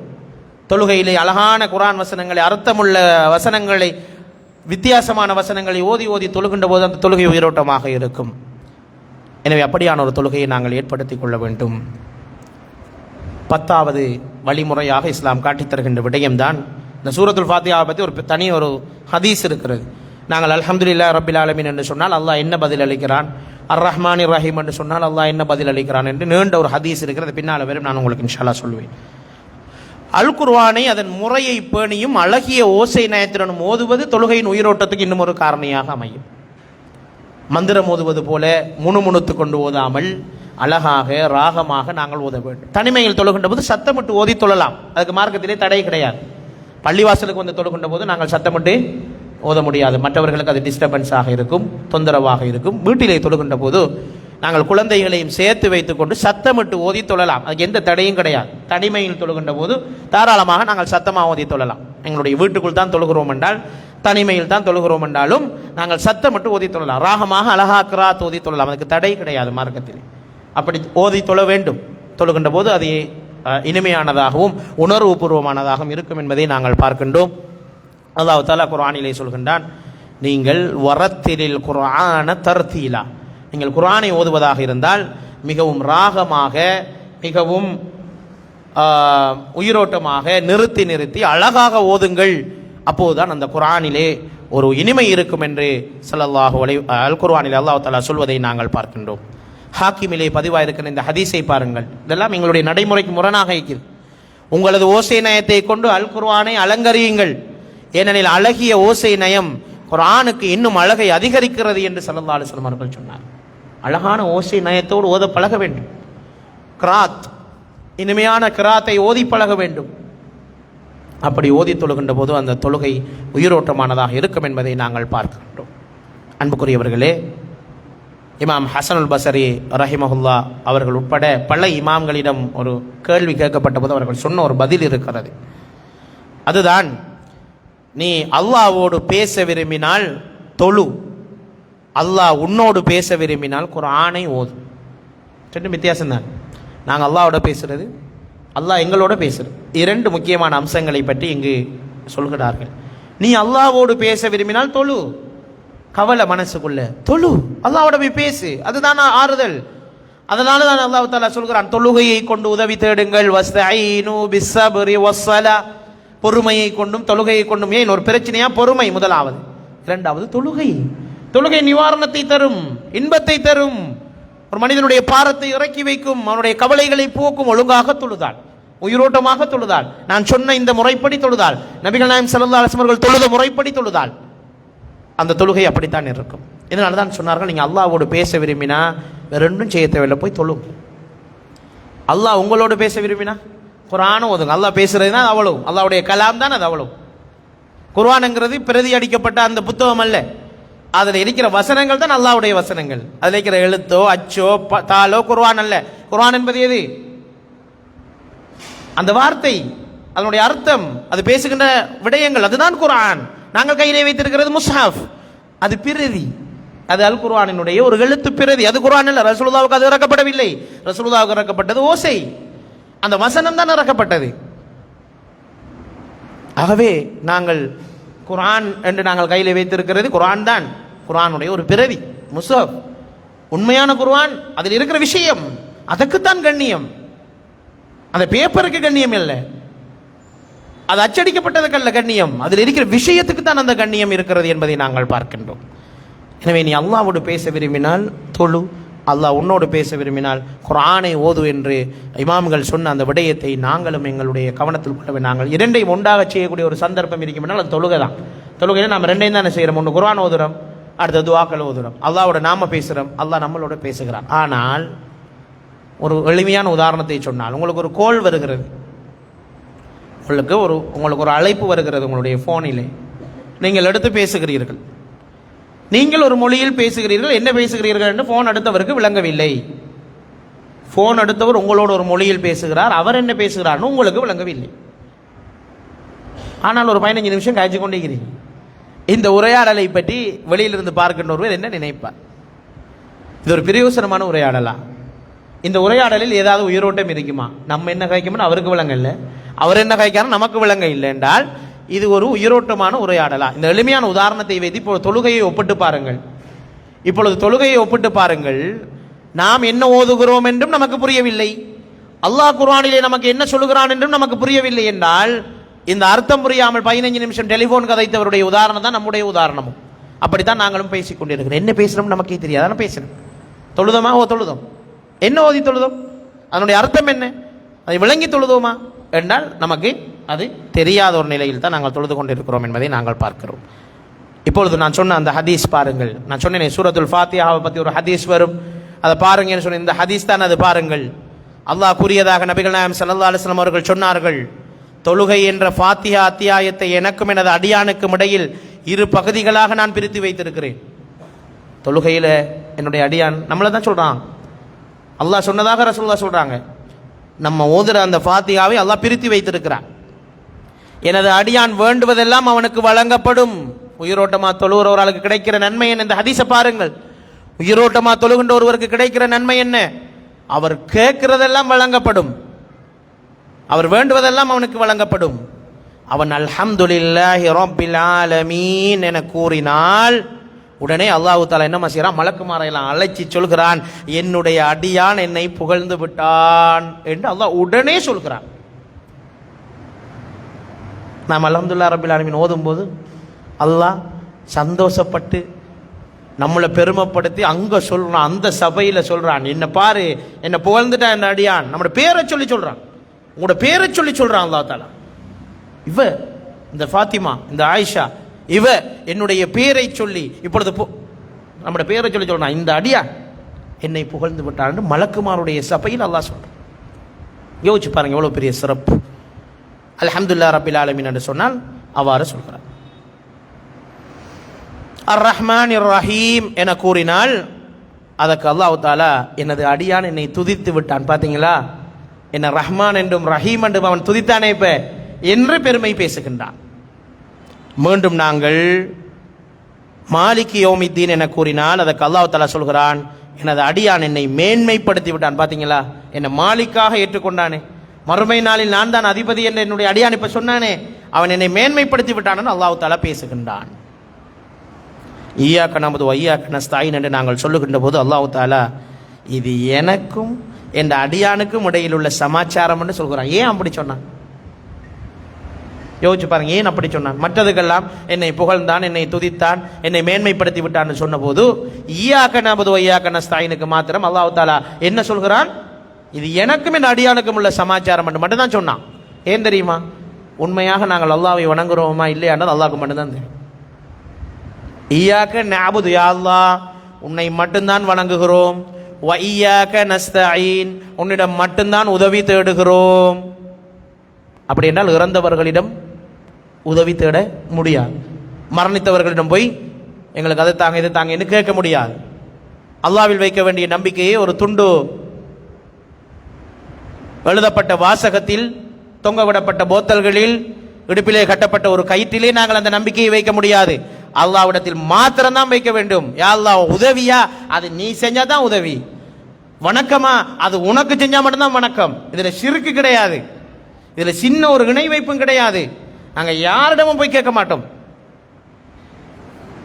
இன்னைக்கு பார்க்குற நம்மட ஆக்கள்ற நடைமுறைகளில் ஷிர்க்கு தாராளமாக வந்திருக்கிறத நாங்கள் பார்க்குறோம். ஒருவரை புகழ்கின்ற போது, நான் போன கிழமையும் உங்களுக்கு இதை சொன்னேன், எல்லை மீறி புகழ்வது ஷிர்க்.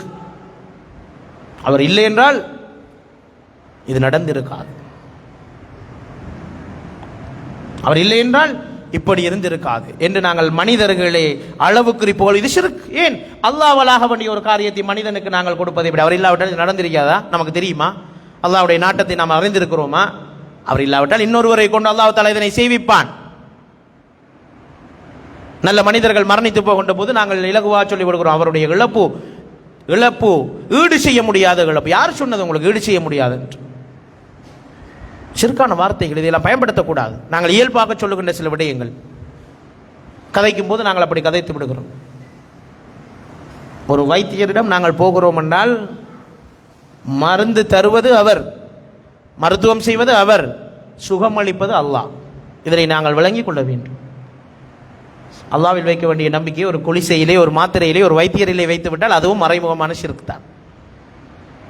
நோயை விட்டவனும் அல்லாஹ், சுகத்தை தந்தவனும் அல்லாஹ். இதுதான் ஒரு மூமினுடைய நம்பிக்கை. அதற்கு காரணியாக இருந்தவர் வைத்தியர், அதற்கு ஒரு ஊடகமாக இருந்தது அந்த மருந்து. ஆனால் சுகத்தை தந்தது அல்லாஹ். ஏன் மருந்து குடிக்கிற எல்லாருக்கும் சுகம் கிடைத்ததா? இல்லை. எல்லாருக்குமே நிவாரணம் பலன் அளித்ததா? இல்லை. எனவே சுகத்தை தருபவன் அல்லாஹ் என்ற இந்த உறுதியான நம்பிக்கை எங்களுக்குள் இருக்க வேண்டும். ஷிர்கான வார்த்தைகளை நாங்கள் சொல்லிவிடக்கூடாது. ஒரு குளிசை ஒன்று தந்தார் அந்த டாக்டர், அதோடு எல்லாம் சும்மா போய்த்து கதைக்கிறோமா இல்லையா? இயல்பாக கதைக்கிறோம். இங்கே அதான் அல்லா தஆலா சொல்ல, எனக்கு என் அடியானுக்கு முடியாதுன்னு ஏன் அல்லா தஆலா சொன்னான்? அவனுக்கு தெரியும் நாங்கள் உண்மையாக அவனை மாத்திரம் சில டைம்களில் வணங்குவது இல்லை, அவனிடம் மாத்திரம் உதவி தேடுவதில்லை, பலரிடம் போய் அந்த விடயத்தை சொல்லிவிடுகிறோம். உண்மையான ஈமான்ல உறுதியாக இருக்கிற ஒரு மனிதன் இய்யாக நஅபுது வ இய்யாக நஸ்தஈன், அல்லாஹ் அல்லாத விடயங்களை கொண்டு அவன் சத்தியம் செய்ய மாட்டான். குர்ஆனை கொண்டே அன்றி எதையும் சொல்லி அவன் ஓதி பார்க்க மாட்டான். அவன் இந்த சூனியம் அதே போன்று தேவையில்லாத இந்த நம்பிக்கைகள் மூட நம்பிக்கைகளின் பக்கம் அவன் கவனம் செலுத்த மாட்டான். யாரிடமும் போய் அவன் துஆ கேட்க மாட்டான். அல்லாஹ் மாத்திரம் தான் அவனுக்கு உதவி அளிப்பவன். இதுதான் இய்யாக நஅபுது வ இய்யாக நஸ்தஈன் சொல்லுகின்ற மிகப்பெரிய ஒரு சிந்தனை, மிகப்பெரிய ஆழமான ஈமான் அதிலே பேசப்பட்டிருக்கிறது. அதனால தான் அல்லாஹ் தஆலா சொன்னான், இது எனக்கும் என் அடியானுக்கும் உரியது, நான் பார்த்துக் கொள்கிறேன் அவனை என்று சொன்னான். மீண்டும் நாங்கள் சொல்கின்றோம், இஹ்தின ஸிராத்தல் முஸ்தகீம் ஸிராத்தல் லதீன அன்அம்த அலைஹிம் கைரில் மக்தூபி அலைஹிம் வலத்தால்லீன் என்று நாங்கள் சொல்லுகின்ற போது அல்லாஹ் தஆலா சொல்கிறான், இது எனது அடியானுடன் தொடர்புடையதாகும், அவன் வேண்டுவதை நான் அவனுக்கு கொடுப்பேன். அவன் இந்த நேர்வழியை தானே கேட்டான், நான் அவனுக்கு நேர்வழியை கொடுக்கிறேன் என்று சொன்னதாக நபிகள் நாயகம் ஸல்லல்லாஹு அலைஹி வஸல்லம் அல்லாஹ் கூறியதாக சொல்கின்ற இந்த நீண்ட ஹதீஸை நாங்கள் பார்க்கின்றோம். எனவே தான் அன்புக்குரிய சகோதரிகளே, தாய்மார்களே, தொழுகை என்பது ஒரு உயிரோட்டமான வணக்கமாக இருக்க வேண்டும் என்பதில் நாங்கள் மிக கவனமாக இருக்க வேண்டும். சுஜூதுடைய நிலைமை என்பது தான் நாங்கள் அல்லாஹ்வுக்கு மிக நெருக்கமாக இருக்கின்ற ஒரு நிலை. அதைவிட அல்லாஹ்வோடு மிக நெருக்கமாக இருக்க முடியாது. எனவே தான் இமாம்கள் ஹதீஸ்களை மேற்கோள் காட்டி சொல்கிறார்கள், நம்முடைய தேவைகளை அதிகம் முன்வைக்க வேண்டிய இடம் எது தெரியுமா? சுஜூத். நாங்கள் நிறைய பேர் என்ன செய்கிறோம், தொழுது முடிச்சதுக்கு பிறகு நீண்ட நேரம் துஆ கேட்குறோம். தொழுது முடிச்சு சுப்ஹானல்லாஹ் அல்ஹம்துலில்லாஹ் அல்லாஹ் அக்பர்லாம் சொல்லிட்டு திக்ரெல்லாம் செஞ்சுட்டு நீண்ட நேரம் கையேந்தி துஆ கேட்குறேன். நல்லம், கேட்கத்தான் வேண்டும். அதை விட சிறந்த துஆ எங்க கேட்கிற துஆ? சுஜூதிலேயே கேட்கிற துஆ. சுஜூதிலேயே கேட்கிற துஆ. இப்போ நமக்கு இருக்கிற பிரச்சனை என்ன? சுஜூதில் என்ன மொழியில கேட்குறது? நமக்கு அரபு தெரியாது, தொழுகையின் மொழி அரபு. அப்படி இருக்கும்போது நாங்கள் அல்லாஹ்விடத்தில் எப்படி எங்களுடைய தேவைகளை கேட்பது என்கின்ற ஒரு பிரச்சனை வருகிறது. உண்மையில் நாங்கள் கவலைப்பட வேண்டிய அவசியம் இல்லை. அல்லாஹ் எல்லா மொழிகளையும் அறிந்தவன். அல்லாஹ்வுக்கு எல்லா மொழியும் தெரியும் தானே? எல்லா மொழியும் தெரியும்.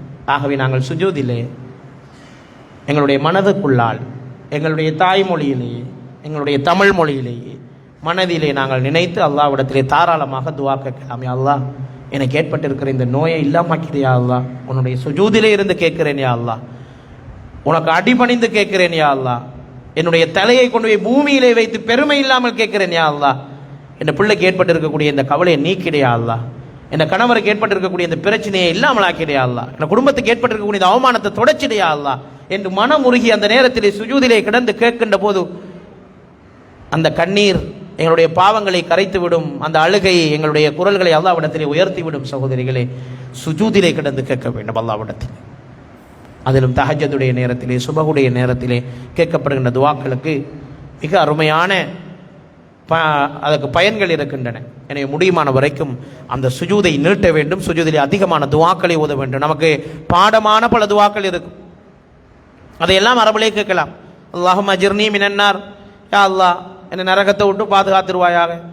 அல்லாஹும்ம இன்னி அஸ்அலுக ஜன்னத்துல் ஃபிர்தௌஸ், யா அல்லாஹ் உன்னிடத்திலே நான் ஜன்னத்துல் ஃபிர்தௌஸை கேட்கிறேன். பெற்றோருக்கு கேட்கிற துஆ நமக்கு தெரியும், ரப்பிர்ஹம்ஹுமா கமா ரப்பயானி ஸகீரா. இப்படி நமக்கு பாடமான அர்த்தம் தெரிந்த அரபிலே கேட்கக்கூடிய துஆக்களை எல்லாம் அதிலே ஓத வேண்டியது. இதைத்தான் ஓதணும் என்று சுஜூதில் எந்த கட்டாயமும் கிடையாது. நீங்கள் விரும்பின எல்லா துஆவும் ஓதலாம். குர்ஆன்ல வார எத்தனையோ துஆக்கள், ரப்பனா என்று வரக்கூடிய 40க்கு மேற்பட்ட துஆ குர்ஆன்ல இருக்குது. ரப்பனா ஆத்தினா ஃபித் துன்யா ஹஸனா வ ஃபில் ஆখিরাতি ஹஸனா வ கினா அஸாபன். இதை விட பெரிய துஆ என்ன இருக்கு? எல்லாமே அந்த துஆக்குள்ள. யா அல்லாஹ், எனக்கு இந்த உலகத்திலே நல்ல ஹஸனாத்துகளை தா, நன்மையை தா, நலவத்தா, மறுமையிலையும் தா. சுருக்கமான செறிவான துஆ எல்லாமே கேட்கக்குள்ள. ரப்பனா ஆத்தினா ஃபித் துன்யா ஹஸனா, இந்த துனியாவில் எனக்கு ஹஸனா, வ ஃபில் ஆখিরাতি ஹஸனா, ஆখিরাத்திலேயும் எனக்கு ஹஸனாவத்தா, வ கினா அஸாபன்னார், நரக நெருப்புல இருந்து என்ன பாதுகாத்துரு யா அல்லாஹ். அவ்வளவு போதுமே, இந்த துஆ போதுமே, எல்லாமே கேட்கக்குள்ள. இந்த உலகத்தில் ஹஸனா, நோய் இல்லாத வாழ்க்கை, நிம்மதியான வாழ்க்கை, சந்தோஷமான வாழ்க்கை, கண்குளிர்ச்சியான பிள்ளைகள், சாலிஹான கணவன், சாலிஹான மனைவி, சாலிஹான பிள்ளைகள், இதுதானே இந்த உலகத்தினுடைய ஹசனா. அதை கேட்கிறோம். யா அல்லாஹ் எனக்கு தா ரப்பனா ஆதினா ஃபித் துன்யா ஹசனா வ ஃபில் ஆখিরাতি ஹசனா. யா அல்லாஹ் மறுமையில் உன்னுடைய விசாரணை இல்லாம, கபருடைய வேதனை இல்லாம, அரசுடைய நிழல் கிடைக்கக்கூடிய பாக்கியம், சொர்க்கத்துக்கு போகக்கூடிய பாக்கியம், நரகத்திலிருந்து விடுதலை அடையக்கூடிய பாக்கியம், இதுதானே ஆஹிராவுடைய ஹசனா. அதையெல்லாம் எனக்கு தாண்டு நினைச்சு கேட்டோம்னா இந்த துவாவே போதும், வேற ஒன்றும் கேட்க தேவை. அந்த துவாவை திருப்பி திருப்பி ஓதினாலே போதும். அதுக்குள்ள எல்லாமே எவ்வளவு அழகான துவாக்கள் எல்லாமே. இதையெல்லாம் சுஜூதிலே கடந்து ஓத ஓத நாங்கள் அல்லாஹ்வோடு மிக நெருக்கமாக இருக்கிறோம் என்ற உணர்வு எங்களுக்குள் ஏற்படும். இந்த வசனத்தை கொஞ்சம் பாருங்கள் எல்லோரும்.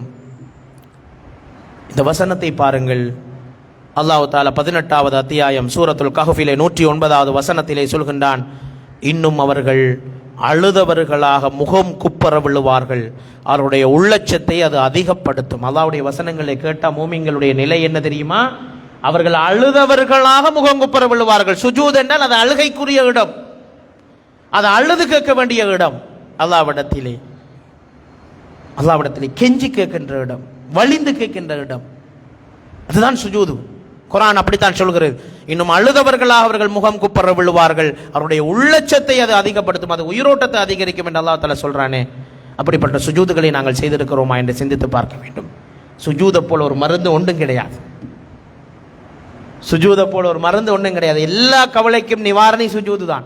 ஒரு சுஜூது ஒரு மனிதனுடைய நிம்மதியை அதிகப்படுத்தும். சகோதரிகளே, தாய்மார்களே, முடியுமான வரைக்கும் சுஜூதை நாங்கள் அதிகப்படுத்திக் கொள்ள வேண்டும், நீட்டிக்கொள்ள வேண்டும். சுஜூதுகளிலே எங்களுடைய பிரச்சனைகளை அல்லாஹ்விடத்திலே முன்வைக்க வேண்டும். எங்களுடைய துஆக்களை அதிகப்படுத்திக் கொள்ள. மொழி ஒரு பிரச்சனை கிடையாது. அல்லாஹ்விடத்தில் தாராளமாக எல்லா மொழியும் அல்லாஹ் அறிந்தவன். நாங்கள் தாராளமாக அல்லாஹ்விடத்திலே கேட்கலாம், மனதால் கேட்கலாம், ஒரு பிரச்சனையும் இல்லை. எங்களுக்கு பாடமான அரபுலே உள்ள துஆக்களை நாங்கள் தாராளமாக கேட்கலாம். இன்னும் சில அறிஞர்கள் அதுக்கு மேலும் போய் நவீன காலத்திலே உங்களுடைய தாய்மொழியிலே நீங்கள் பிரார்த்தனை செய்யுங்கள் என்று சொன்ன அறிஞர்களும் கூட இருக்கிறார்களே. அந்த உயிரோட்டம் வர வேண்டும். நாங்கள் மனசால் நினைச்சது தான் ஆக சிறந்தது, அப்படியே நாங்கள் கேட்டுக்கொள்ளலாம், ஒரு பிரச்சனையும் கிடையாது. இந்த வசனத்தை பாருங்கள். 19வது அத்தியாயத்தினுடைய 58வது வசனத்திலே அல்லாஹ் தஆலா சொல்கின்றான், அர் ரஹ்மானுடைய வசனங்கள் அவர்கள் மீது ஓதி காட்டப்பட்டால். யார் மீது? அவர்கள் மீது என்றால் யார் மீது? எங்களின் மீது. மூமின் என்று சொல்றோமே நாங்க, எங்களை முஸ்லிம் என்று சொல்றோமே, எங்கள் மீது அர் ரஹ்மானுடைய வசனங்கள், குர்ஆனுடைய வசனங்கள், திக்ருடைய வசனங்கள் ஓதி காண்பிக்கப்பட்ட அவருடைய நிலை என்ன? என்ன ஓதரம் என்று தெரியாம சுஜூதை செஞ்சுட்டு நடு இருப்புக்கு வாரதா? இல்ல. அங்க பாருங்க, அல்லாஹ் தஆலா சொல்றான், அவர்கள் அழுதவர்களாக ஹர்ரு சுஜ்ஜதம் வ புகியா அல்லாஹ் தஆலா சொல்றான். சுஜூதுக்கு போவாங்கன்னு மட்டும் சொல்லல, வ புகியா அழுவார். சுஜூத் அழுகைக்குரிய இடம், அழுது அழுது கேட்கின்ற இடம். அதுதான் குர்ஆன் சொல்றான், ஹர்ரு சுஜ்ஜதன் வ புகியா. சுஜூதுக்கு போற மட்டுமல்ல, அழையுமே. அதுதான் மோமின்களுடைய பண்பு என்று அல்லாஹ் தஆலா இந்த வசனத்தை, நான் சொல்லல, இதெல்லாம் குர்ஆன் வசனம், அல்லாஹ் தஆலா அப்படித்தான் சொல்லி இருக்கிறான். இந்த வசனங்களை எல்லாம் நாங்கள் கணக்கில் எடுக்கவே இல்லை. இவ்வளவு நாளும் தொழுது இருக்கிறோம். இந்த வசனங்களை யாரும் எங்களுக்கு சொல்லவும் இல்லை. இப்படித்தான் சுஜூது செய்ய வேண்டும் என்று நாங்களும் கற்றுக்கொள்ளவில்லை. நாங்கள் ஒரு சடங்காக, சம்பிரதாயமாக, பொதுவாக அதனை செய்துவிட்டு போகின்றவர்களாக இருக்கிறோமே தவிர அந்த சுஜூதுகளில் உயிரோட்டம் இல்லை. ஹர்ரு சுஜ்ஜதன் வ புகியா, அவங்க சுஜூதில் விழுந்து அழுது கொண்டிருப்பார்கள் என்று அல்லாஹ் தஆலா சொல்கிறானே. அப்படிப்பட்ட சுஜூதுகளா எங்களுடைய சுஜூது இருக்கிறதா என்பதை நாங்கள் சிந்தித்து பார்க்க வேண்டும். இந்த ஹதீஸை பாருங்கள். முஸ்லிமிலே வரக்கூடிய இந்த ஹதீஸ், ஆதமுடைய மகன் யாரு? நம்ம தான். ஆதமுடைய மகள் சஜதா வசனத்தை ஓதி சுஜூது செய்தால் ஷைத்தான் ஒரு ஓரமாக ஒதுங்கி நின்று அழுது கொண்டு இருக்கிறான். நாங்க சுஜூது செய்தா ஷைத்தான் ஓரத்துக்கு போய் அழுகிறான். எனக்கு ஏற்பட்ட கேடே, எனக்கும் அல்லாஹ் சுஜூது தானே செய்ய சொன்னேன்.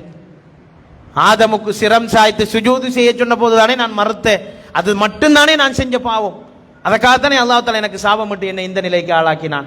ஆனா இந்த மனுஷன் சுஜூது செஞ்சிட்டானே, இந்த மனுஷன் சுஜூதை செஞ்சிட்டானேப்பா, அல்லாஹ்வுக்கு நெருக்கமாயிட்டானே, இந்த சுஜூதால் அவன் அல்லாஹ்வுக்கு நெருக்கமாயிட்டானே என்று சுஜூதை பற்றி ஷைத்தான் கவலைப்படுகிறான் என்று முஸ்லிமிலே வரக்கூடிய இந்த ரிவாயத்திலே நாங்கள் பார்க்கின்றோம்.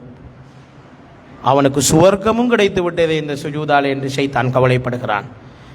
நான் மறுத்து விட்டேனே, எனக்கு நரகம் வாஜிபாகி விட்டது, ஒரு சுஜூது தானே எனக்கும் சொல்லப்பட்டது, ஒரே ஒரு சுஜூதை செஞ்சிருந்தா நானும் சொர்க்கத்துக்கு போய்ப்பினேன் என்று ஷைத்தான் ஓரத்தில் நின்று அழுகின்ற ஒரு இடம் இருக்குமா இருந்தால் நாங்கள் சுஜூது செய்கின்ற தருணம் தான். அன்புக்குரியவர்களே, சிந்தித்து பாருங்கள், அந்த சுஜூதுக்கு எவ்வளவு பெருமதி. ஆனால் நாங்கள் செய்கிற சுஜூதுகள் எப்படியான சுஜூதுகளாக இருக்கின்றன? எனவே அன்புக்குரியவர்களை தொடர்பில் நாங்கள் கவனம் செலுத்த வேண்டும். இன்னும் நிறைய பேச வேண்டியிருக்கிறது. தொழுகையை பற்றி, தொழுகையை உயிரோட்டமாக்குவதை பற்றி மிக நீண்ட நேரம் பேசலாம், மிக நீண்ட அமர்வுகளில் பேசலாம். இந்த 2 நாள் பேசியும் ஆக 12 வழிமுறைகளை பற்றி தான் கலந்துரையாடி இருக்கிறோம். இன்ஷா அல்லாஹ் இன்னும் கலந்துரையாட இருக்கிறோம். இதற்கு மேலும் பேசுவது பொருத்தமல்ல. கிட்டத்தட்ட 1 மணித்தியால நேரம் பேசியிருக்கின்றேன். எனவே இன்ஷா அல்லாஹ் தொடருவோம். தொழுகை இன்னும் உயிரோட்டமாக்குவதற்கு முயற்சி செய்வோம். நாங்கள் அசர் தொழுகையோடு இதனை ஆரம்பிப்பது தான் எங்களுடைய நோக்கமாக இருக்கிறது. என்றால் அசரை நீங்களும் பள்ளிக்கு வந்து ஜமாத்தா தொழக்கூடிய ஒரு சந்தர்ப்பம்.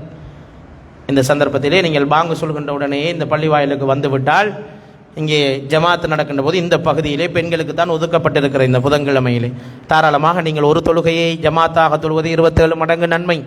ஆகவே இங்கே வந்து அசர் தொழுகையை தொழுதுவிட்டு தொழுகை முடிந்த உடனேயே நாங்கள் இந்த உரையை ஆரம்பித்து 50 நிமிடங்கள் நாங்கள் இந்த உரையை செய்வதுதான் எங்களுடைய நோக்கமாக இருந்தது. நான் போன ஓப்பிலும் சொன்னேன், ஏதாவது கேள்விகள் இருந்தால் கேளுங்கள் அல்லது எழுதித்தாருங்கள் என்று. இன்று ஒரு தாயார் ஒரு கேள்வி எழுதி அனுப்பியிருந்தார்.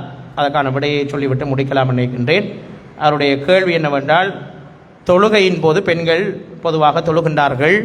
அப்படி அவர்கள் தொழுகின்ற போது ஒரு மேலாடையை அணிந்து தொழுகின்றார்கள். இது போதுமானதா அல்லது தொழுகையின் போது உள் ஆடைகளும் அணிந்திருப்பது அவசியமானதா என்ற இந்த கேள்வியை கேட்டிருக்கின்றார்கள். இந்த கேள்வியை பொறுத்தவரையிலே ஒரு சிறந்த கேள்வி. பொதுவாக தொழுகையிலே ஔரத்தை மறைத்திருக்க வேண்டும், இதுதான் நிபந்தனை. என்ன ஆடை அணிந்திருக்க வேண்டும் என்று இஸ்லாம் சொல்லவில்லை. ஒரு ஆணுடைய ஔரத் அவருடைய தொப்புளிலிருந்து முழங்கால் வரை என்பது பொதுவான இமாம்களுடைய ஏற்றுக்கொள்ளப்பட்ட கருத்து. வித்தியாசமான கருத்துக்கள் இருக்கின்றது.